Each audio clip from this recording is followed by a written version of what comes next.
Leopard sharks are a very beautiful species of shark. Firstly, they're unique. There are no other species that they're very closely related to. The skin of the leopard shark, apart from being very interesting with its patterns, it's also very, very thick. It's like amazing sandpaper. The other thing that's unusual about them is that they have a very long single-lobed tail. Single lobe is typical of things that live on the bottoms. So one of the things from a conservation perspective is this means that if you get rid of leopard sharks, there's not really anything else that's very similar to them to replace them. So what's really interesting here at North Stradbroke Island is that there is a population of zebra sharks that is part of the population that's doing quite well, despite what we know about zebra sharks in other parts of the world. So this population here provides us a really unique opportunity to learn more about the species. Right now, what we're interested in is we are trying to understand more about the diet of these animals, about their reproductive biology, and also potentially where they are laying their eggs. And so the types of data that we're collecting are swabs of essentially poo samples so that we can examine their diet. We collect blood from the animals that also gives us information about diet, but also reproduction with hormones. And we've also inserted acoustic tags into 3 animals on this trip to enable us to do that tracking of their longer movements. This is where we can really get a handle on what it's supposed to be like in the wild in order to inform what we're doing in Raja Ampat. We had our wonderful vet team from SeaWorld join us to help perform some of the surgeries. So the procedure involves a small incision being made in the abdominal cavity and a small tag is placed or inserted in there. And that has a lifespan of about 10 years. So that animal, when it passes through any of the acoustic array, and we'll know where he or she has been for that time period. It's challenging, particularly in the conditions today where we had quite rough seas and low visibility, but yeah, again, we had a great team supporting it, and it was just wonderful, and I loved when we get the animals actually back to the boat to see Lisa in her element, you know, pulling blood and doing cloacal swabs and all. It made it really worthwhile. I'm so proud and so excited that it went off without a hitch and we were able to tick all of the boxes that we wanted to tick for this trip. And I'm really proud and happy and excited, and I hope that we get to do this again in the future. Yeah!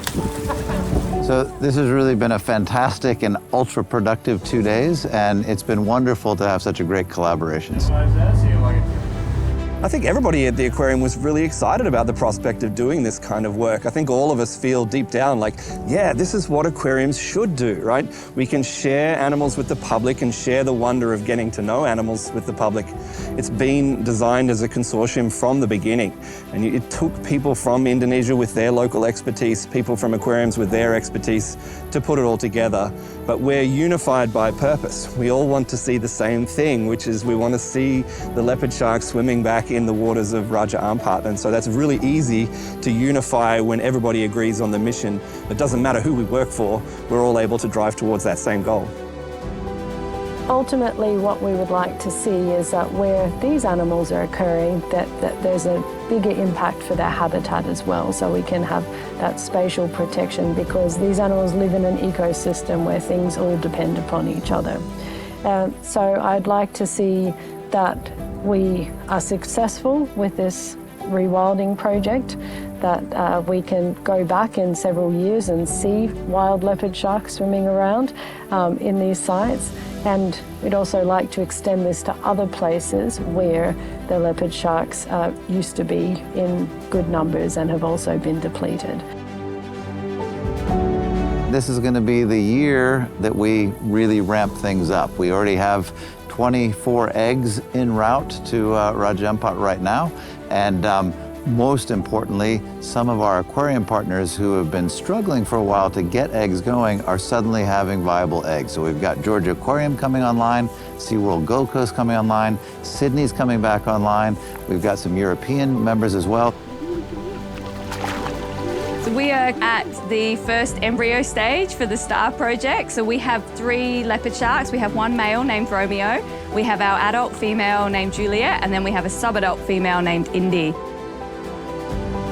We have been getting eggs for the last year, one with a developing embryo, and we're really excited to see how the other 2 eggs develop from here. At Sea Life Sydney Aquarium, we have some superstars. We have a breeding population of the zebra shark, or Stegostoma tigrinum, and we actually have Kaya and Zimba and our male Gohan successfully bred to produce eggs that were fertile, and they were the very first eggs to go to Raja Ampat. It takes up to 30 days to know if it's even going to be a viable egg, because the yolk can stay very healthy. And then if it's not fertile, it will diffuse. So it is a long waiting game. And then of course the eggs take almost 150 days to fully develop before they hatch. I anticipate that we're going to have a really wonderful dilemma this year, which is what do we do with all the eggs that we have? So I think it's the time that we're going to really hit full stride. He's giving me the okay, he's going now.